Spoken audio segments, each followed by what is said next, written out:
Olá, ouvintes queridos e queridas, estamos aqui juntos e juntas, mas remotamente, num cenário super paradoxal, para dialogarmos mais uma vez essa semana com vocês. Eu, Karine Aragão, e minha dupla, o querido historiador Leonardo Sherman. Fala aí, Sherman, tudo bem com você? Tudo indo? Como estamos essa semana pandêmica? Estamos felizes porque daqui falam com vocês dois jacarés felizes. Uhul! Meio jacaré porque só foi uma dose, cada um de nós. Você sentiu alguma reação, Karine? Senti o braço um pouco dolorido, mas a minha principal reação foi felicidade ao ser vacinada e expectativa de que essa vacina chegue a todo mundo.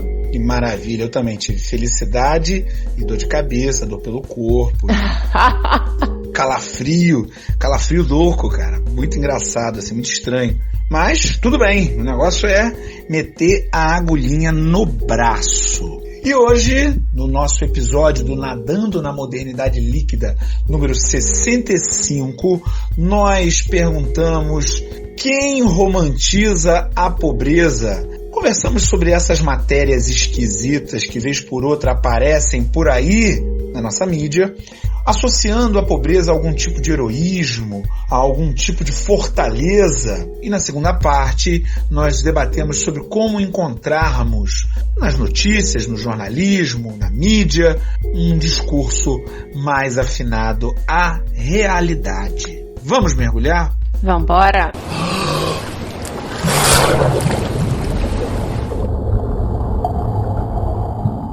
Vez por outra a gente vê na televisão uma reportagem que mostra a grande luta de uma pessoa pobre para conseguir realizar uma atividade simples. Agora, em meio à crise trazida pela precarização do trabalho e intensificada pela pandemia, algumas matérias que dão conta de pessoas que, em absoluto, não deveriam estar realizando certas atividades, estarem realizando. Uma matéria com o entregador que é portador de deficiência e que é elevado a uma condição de herói porque está ali fazendo entregas por aplicativo, um pai que leva a sua filha em cada uma das entregas na sua bicicleta.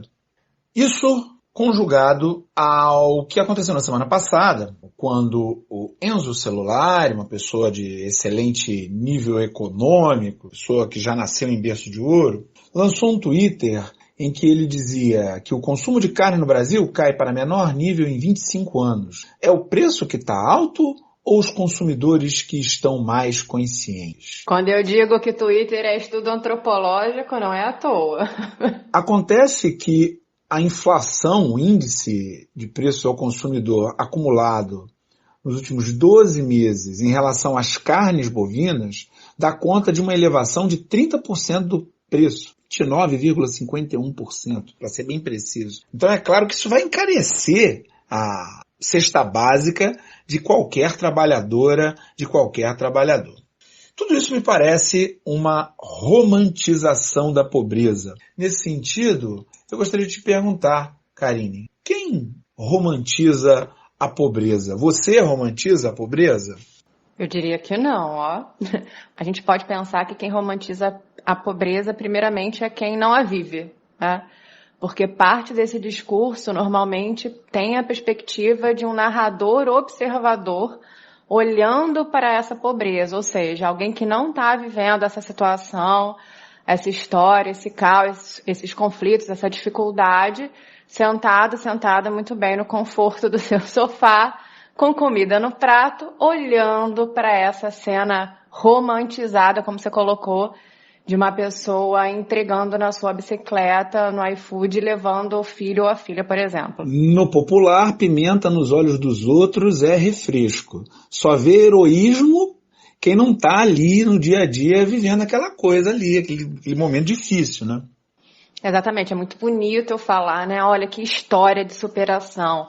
Mas pergunta se eu queria estar nela. Pergunta se eu queria estar vivendo essa história. Não, eu só quero admirá-la. E pergunta a pessoa que está lá se ela realmente gosta de ser vista como um herói ou gostaria de medidas que aliviassem o peso de uma existência com trabalho precarizado.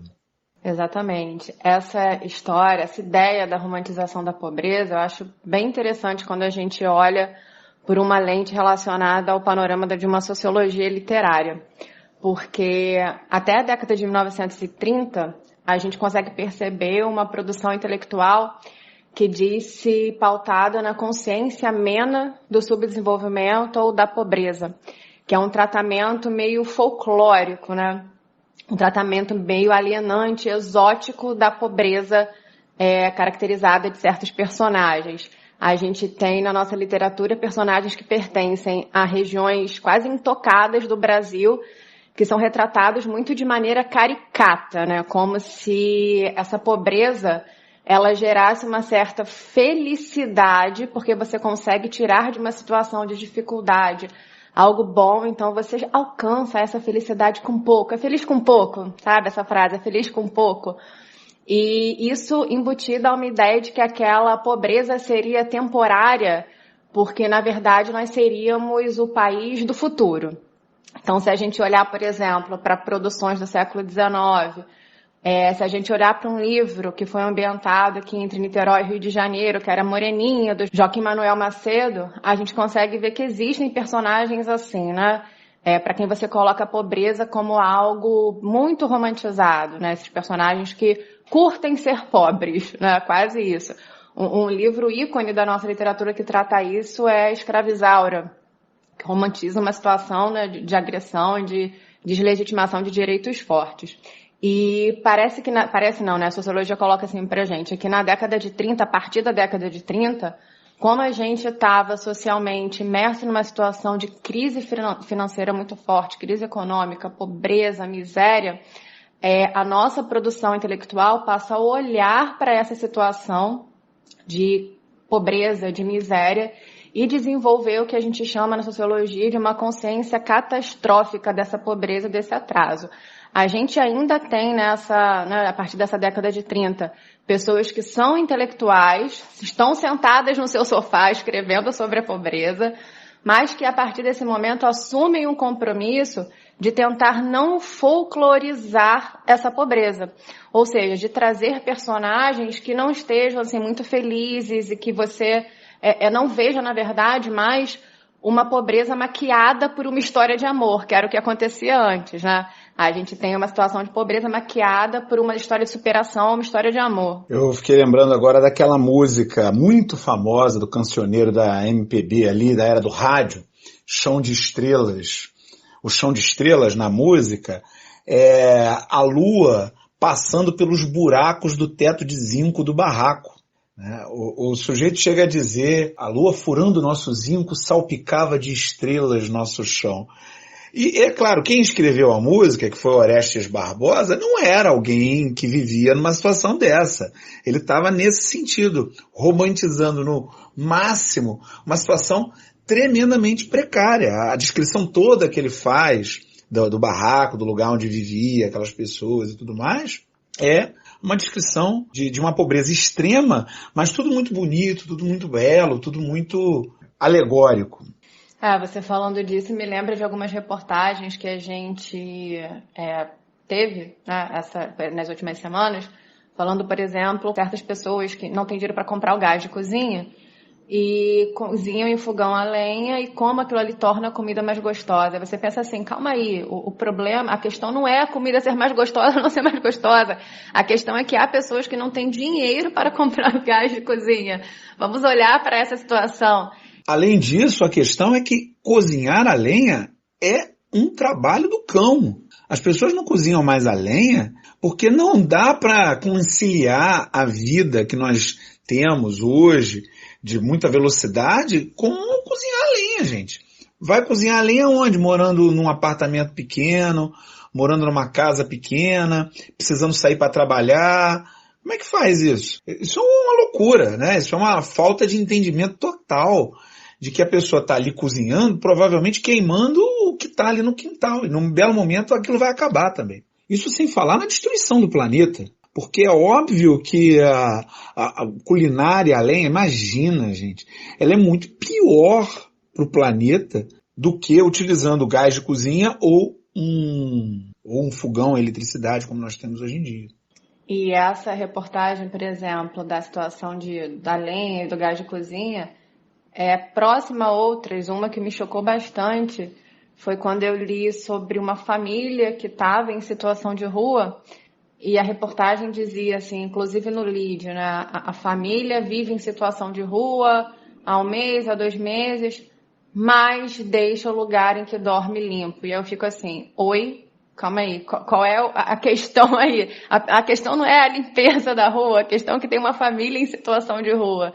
E quando a gente olha, por exemplo, para reportagens escritas nesse sentido e vai perceber a construção linguística disso, a gente vê que a informação que está com mais é sempre a que ganha destaque, né? Então, assim, mais deixa a rua limpa, o que eles querem fazer é, olha, dorme na rua, isso é o de menos. Mas o mais importante é que aí você percebe que as coisas não são construídas à toa. Estava falando da questão da nossa sociologia literária e como essa década de 30 representou um movimento diferente dos nossos escritores e escritoras. Porque, fazendo analogia a essas reportagens, não queriam mais estar submetidos a escrever dessa forma, né? Falar, por exemplo, que as pessoas desde que estão em situação de rua deixam a rua limpa, em vez de focalizar o problema, a dureza, a crueza da situação, da pobreza e da miserabilidade em si. E aí é nesse momento que a gente tem grandes nomes da nossa literatura, como o Graciliano Ramos, que escreve um Vidas Secas, escreve um Angústia, falando de uma situação de pobreza forte, né? No personagem de Angústia, é o Luiz da Silva, que diz que veste roupas poídas, dorme em cama de pulgas, e em nenhum momento ele diz, nossa, eu durmo em camas de pulgas e é gostosa a pulga aqui me fazendo coçar. Não existe essa percepção. É a dureza de uma vida assim mesmo. A gente tem uma Raquel de Queiroz que escreve o 15, que é um livro essencial, eu diria, para a vida. Uma obra-prima da literatura brasileira. E escreve com 19 anos. Impressionante. Isso é bizarro, né? Impressionante. É impressionante. E ela vai fundo numa situação de catástrofe, de seca, de falta de alimentação, e não é de maneira romantizada. E quando ela faz isso, ela choca, ela incomoda. E é o que eu acredito que tem que ser. A pobreza precisa incomodar, ela não deveria ser romantizada.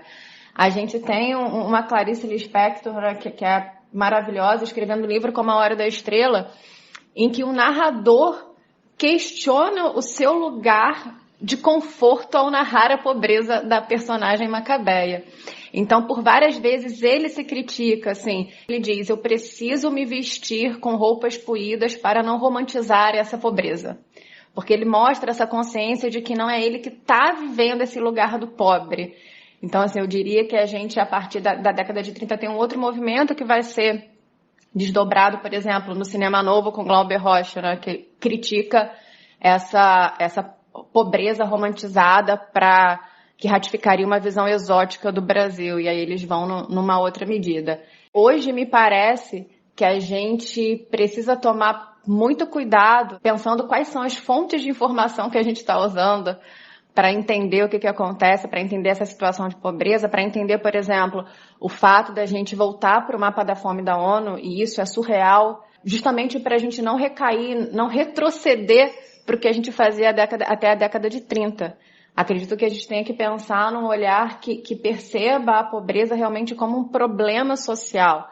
Porque quando a gente romantiza essa situação, na minha percepção, a gente está nublando os problemas que são reais, que é a falta de comida, que é a falta de moradia, que é a falta de direitos básicos, que é a falta de dignidade humana. Então, na minha visão, quem romantiza a pobreza, quem quer manter esse status quo do seu lugar de conforto, olhando para essa pobreza do sofá. Então, você acha que isso é uma atitude deliberada de alguns grupos ou de várias pessoas, ou é uma atitude inconsciente, em que as pessoas fazem isso sem nem perceber que estão fazendo, ou as duas coisas ao mesmo tempo? Infelizmente, eu tenho que dizer que eu acho que é consciente, não queria. É um contraponto à minha vontade de viver no mundo das utopias e da imaginação. Mas como eu cresci, amadureci e preciso acreditar na maldade humana, eu diria que é um discurso pensado. A linguagem nunca é inocente, né? Eu lembro de ter lido isso uma vez no livro do Bakhtin. A linguagem nunca é inocente. A gente precisa pensar na comunicação tendo ciência de quem é o emissor, para quem essa mensagem está sendo proferida e que códigos estão sendo usados para isso. Romantizar a pobreza é uma forma de dizer, seja pobre e continue sendo pobre, porque quanto mais pobre você é, mais rico eu sou. Eu tendo a concordar, eu acho que é por aí também. Ainda que muitos de nós possam até embarcar numa dessa meio desavisado. Porque é um sentimento gostoso, né? A gente olhar outra pessoa, aquela pessoa que está ali, naquela situação de dificuldade, e você poder estender a mão num ato de caridade, de filantropia, você se sentir altruísta. Olha que bom que eu sou, porque eu dou aos pobres. Maravilha. É ótimo mesmo, que bom que tenha, que exista no mundo, né, gente como o padre Júlio Lancelotti, que devota a sua vida a ajudar quem não tem nada. Que bom que isso existe. Por outro lado, que mundo terrível é esse que consegue produzir o suficiente para manter todas as pessoas do planeta, mas que ao mesmo tempo precisa manter uma parcela dessas pessoas, uma parcela gigantesca dessas pessoas, numa situação indigna de vida, enquanto outras pessoas estão vivendo com luxo. A gente ficou sabendo recentemente, eu digo a gente porque eu imagino que você também não soubesse, que existe uma peça de picanha que custa R$ 1.800 o quilo. R$ 1.800 o quilo. Eu não sabia que isso existia, que é possível. Né? Eu fico pensando, o que uma peça de picanha, uma picanha tem no máximo 1,2 kg, 1,3 kg.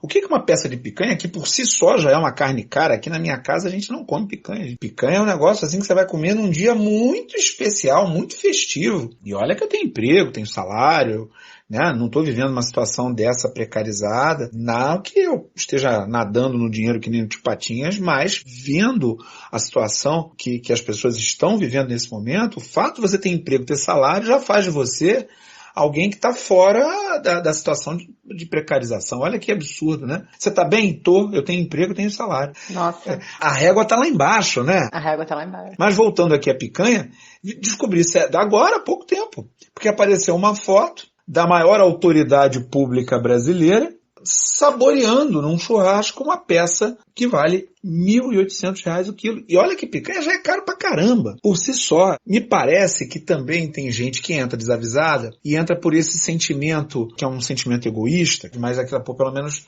estou conseguindo me libertar disso.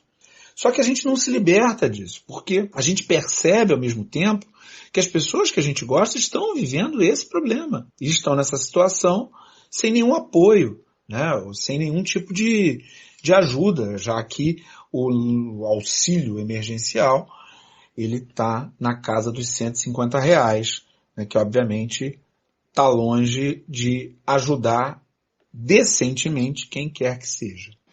Você vê que parece que não é o mesmo mundo, né? Uma peça de picanha custar R$ 1.800 e um auxílio emergencial 150. Tem alguma coisa errada, né? Paralelos, tem alguma coisa errada, tem uma conta aí que não bate, né? Tem uma conta que não bate. E a coisa errada é o predomínio de uma ideologia. A gente tem uma ideologia dominante que nos diz que se você trabalhar muito, fizer muito esforço, tudo vai dar certo para você. E é claro que o outro lado dessa moeda é a ideia de que quem não tem os recursos necessários, quem está vivendo uma situação de dificuldade, é quem não fez por merecer, porque emprego tem. E é aí que entram esses discursos.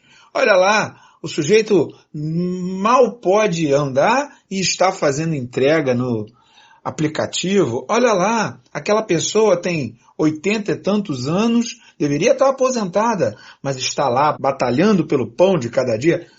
Isso está errado, gente. Essas pessoas não deveriam estar submetidas a essa situação. Ninguém deveria estar submetido a uma situação como essa. A pessoa que trabalha no aplicativo deveria estar vivendo uma situação em que, veja, se ela tiver um acidente, muitas dessas pessoas, motociclistas, pessoal de bicicleta, têm acidentes, ela fosse sustentada por uma pensão enquanto não pudesse se manter outra vez. Esse que é o óbvio da coisa, mas a gente voltou à época sem leis trabalhistas em que esses aplicativos não se responsabilizam por aquilo que é da sua responsabilidade. E isso faz parte de uma ideologia pautada na meritocracia, que nós já discutimos aqui num outro episódio. Eu vejo também, de acordo com essas pautas que você está colocando, que isso parece também muito um discurso de classe média, do tipo, querendo se afastar de uma situação de precariedade, que na verdade, se a gente for olhar, a classe média está mais perto do que ela chama de precariedade do que da elite, mas falta consciência social para perceber isso. Na verdade, ela vai tentando romantizar essa situação de precariedade para colocar bem longe dela e empurrar essa situação, né, quão mais distante ela consiga, para ir se aproximando da elite. Vejo isso, assim, eu diria que o que você falou me remeteu à falta de consciência de classe. Total. Quem está na classe média, em geral, faz parte da classe trabalhadora. Sobretudo num país como o Brasil, em que é preciso pouco dinheiro para ser da classe média, a maioria da classe média faz parte da classe trabalhadora, mas se sente fazendo parte das reuniões da grande elite brasileira e mundial, né?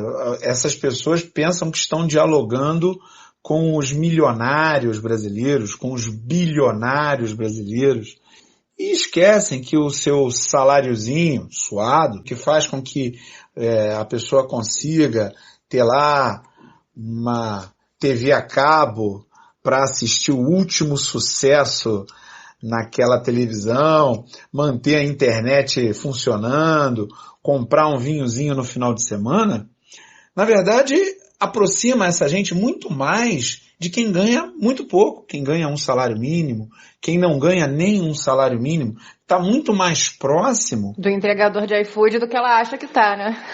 Está muito mais próximo do entregador de iFood do que do dono do banco. Porque o dono do banco, ele não precisa trabalhar para viver. Esse é o ponto. Se você precisa trabalhar para viver, se você tem que ir lá vender a sua força de trabalho para sobreviver, se você parar de trabalhar, para de entrar dinheiro na sua casa, você é classe trabalhadora. A gente só terá uma vida tranquila se essa classe média for povoada por mais de nós. E se também a camada mais pobre não seja miserável. E se acabar essa camada de miseráveis no mundo com a elevação dessas pessoas às camadas mais altas. A sociedade, ela vive num cenário em que ou ganhamos todos ou nos ferramos todos. E agora, José? Na primeira parte falamos sobre a romantização da pobreza e os responsáveis por ela.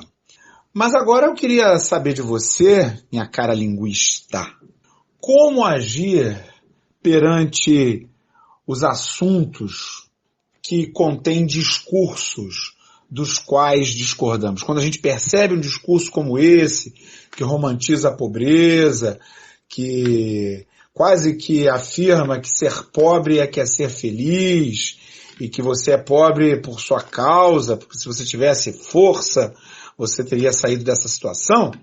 Como é que a gente faz com relação a esse discurso e aos emissores desse tipo de discurso? A gente rasga o jornal, tô brincando, até porque agora a gente não tem mais jornal impresso assim com essa facilidade, né? Então a gente pode o quê, de repente? Hackear a página? Brincadeira também, não vamos fazer isso. Mas eu diria que um processo nessa perspectiva, primeiro seria a gente tomar consciência dos nossos privilégios. E isso parece que é uma frase bonitinha, é muito fácil tomar consciência dos nossos privilégios, mas não é. Acho que para a gente fazer esse percurso é um processo dolorido, porque realmente é você se assumir como uma pessoa que tem mais e é mais privilegiada do que uma outra, por exemplo, que está em situação de rua. E não cair no falso discurso da meritocracia, como a gente colocou, dizendo que você está aí sentado no sofá com sua comida no prato porque você fez por merecer e aquela pessoa que está em situação de rua, não. Então é uma forma talvez da gente sair de uma posição de herói, de heroína, do palanque, de eu fiz, eu estou aqui porque eu mereci. E isso muitas vezes é um confronto com o nosso ego. A gente admitir, né, que não foi só porque a gente fez que a gente tem esses privilégios, mas que existem questões sociais girando em torno da nossa vida. E depois dessa tomada de consciência dos nossos privilégios, eu diria que é importante a gente perceber, depois da gente perceber esse discurso de romantização da pobreza também, a gente entender que a gente pode fazer melhores escolhas. Então, se você, por exemplo, consulta direto para tentar se informar um certo veículo de comunicação que romantiza questões sociais como a pobreza e a fome, você já fica alerta e fica consciente de que você pode consultar outros veículos de informação. Então, você pode largar, a gente falou na semana passada sobre demitir amigos, eu diria que a gente pode demitir veículos de comunicação que estão maquiando situações sociais para a gente, para tentar, na verdade, nos desinformar em vez de informar, fazendo um processo contrário. Então, e essa é uma atitude nossa também. Então, acredito que isso está nas nossas mãos. É importante que a gente consiga perceber que a gente pode andar com um pontinho de interrogação na mão, eu diria. Que a gente pode sempre questionar uma informação que chega até a gente, não entubar, não aceitar essa comunicação como verdadeira. É interessante que a gente perceba, e eu volto a isso, que essa linguagem, esse processo comunicativo nunca é inocente. Com esse acesso à informação, que a gente vai expandir o nosso pensamento, que a gente vai eleger melhores pautas. E aí, quando eu falo nessa questão de eleger melhores pautas, eu não consigo sair muito da questão da nossa própria decisão no voto. Porque a gente vive numa democracia representativa. Então, eu acredito que se a gente, por exemplo, tem consciência de que existe um discurso romantizado da pobreza e você não está mais de acordo com esse discurso de romantização da pobreza, você vai procurar pessoas para te representarem que não legitimam esse discurso da pobreza. Se você por exemplo, percebe uma discrepância, como você colocou, no preço da picanha e no auxílio emergencial, o que você vai fazer? Você não vai eleger pessoas que ratificam como legítimo comerem a picanha de 1.000 e não sei quantos reais e reclamam muitas vezes do auxílio emergencial dizendo que ele vai quebrar o país. Então, assim, a gente elege as nossas pautas, a gente elege pessoas de acordo com as narrativas que a gente acredita. Então, tomar essa consciência de que a gente vive num momento de disputa de narrativas e que isso é essencial na formação do nosso imaginário cultural e das nossas ações, eu diria que é fundamental. Sempre se perguntar a quem interessa. A quem interessa romantizar a pobreza? De alguém que mora em situação de rua e mantém a rua limpa é legal. A quem interessa o discurso da meritocracia? A gente não está só numa disputa de narrativas. A gente tem, sim, gente produzindo informações falsas o tempo todo. Acho que a primeira coisa que a gente deveria fazer é separar o que está dentro daquilo que é aceitável do ponto de vista da produção de informações, do jornalismo, ou mesmo influenciadores digitais, já que essa é a nossa realidade, daquilo que não é aceitável. Gente que produz fake news, gente que vive para incentivar discursos negacionistas, essa gente terraplanista, cloroquineira, que nós conhecemos muito bem por aí. Então, esse é o primeiro ponto. Não é só uma disputa de narrativas. Na verdade, a gente tem que tirar da nossa frente qualquer empresa, qualquer político, qualquer pessoa que esteja dentro desse campo da produção de informações falsas. Para o que resta, aí sim eu concordo plenamente com você, né? Para aqueles que a gente observa, que fazem o trabalho do jornalismo a sério e que procuram minimamente atuar dentro daquilo que a gente pode chamar de honestidade intelectual, aí sim a gente deveria prestar bastante atenção em quais são as opções ideológicas de quem produziu aquela matéria, do veículo que apresentou aquela matéria. Porque todos esses veículos têm opções. Eles podem até dizer que eles são imparciais, mas obviamente não são. E, no caso específico da romantização da pobreza, uma empresa que apresenta uma visão alegórica da pobreza, você já sabe que não é confiável para tratar desse assunto. Uma empresa que não está efetivamente dando voz a quem vive o problema, ou que não está observando com profundidade o problema, realmente é uma empresa que não pode ser levada a sério nesse determinado assunto. Então, o que eu procuro é sempre tentar ouvir empresas que tenham nos seus quadros pessoas formadas, preparadas para produzir o discurso, jornalistas e tudo mais, mas que tenham pessoas que vivenciam essas questões. Existe hoje um número enorme de empresas de jornalismo independente, fazendo jornalismo investigativo, observando pautas feministas, pautas ecológicas, pautas relacionadas à pobreza nas cidades, à pobreza no campo, que merecem a nossa atenção e o nosso apoio. Hoje, só continua se informando por esses grandes jornais da mídia, uma visão excessivamente de classe média, excessivamente liberal, quem quer, quem acha gostoso, quem acha interessante manter um sentimento quentinho de que o esforço vai premiar e quem é pobre somente porque é preguiçoso. Quem está afim de algo mais profundo, que verifique as causas dos fenômenos, pode ir atrás de várias empresas de jornalismo que estão nessa ação. E nesse sentido, eu indico aqui a Agência Pública de Jornalismo Independente. A Publica.org tem lá o mapa do jornalismo independente.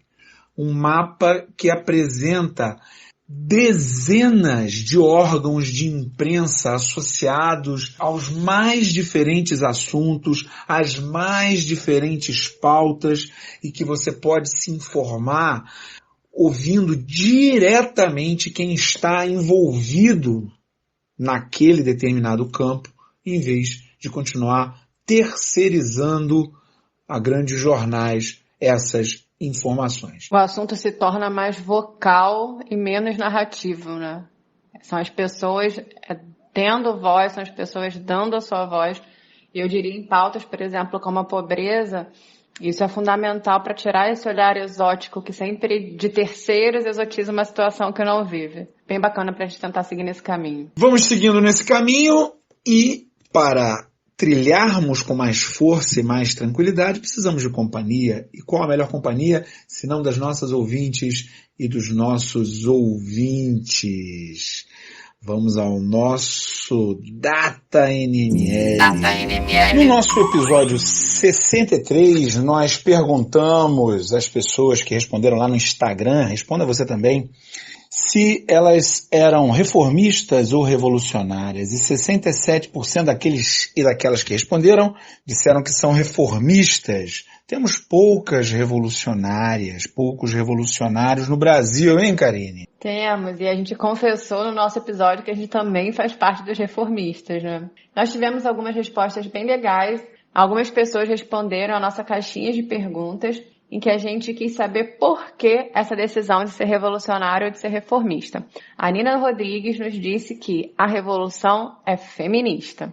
Já o João Vitor Sena nos disse que tem uma alma reformista, mas que depende de onde a gente encaixa os conceitos. O Ian Mark nos respondeu que uma reforma sendo aplicada de forma prudente tem uma chance pequena de produzir grandes problemas. Já a revolução pode ser muito radical e, por isso, produzir grandes problemas. Realmente não tem prudência na revolução. E hoje nós não vamos revolucionar nada, por isso vamos parar por aqui nesse nosso episódio. Até semana que vem, gente. Um beijo no coração de vocês. Nos vemos novamente. Valeu, galera. Mantenham-se em segurança, máscaras, ventilação e distanciamento. E até semana que vem.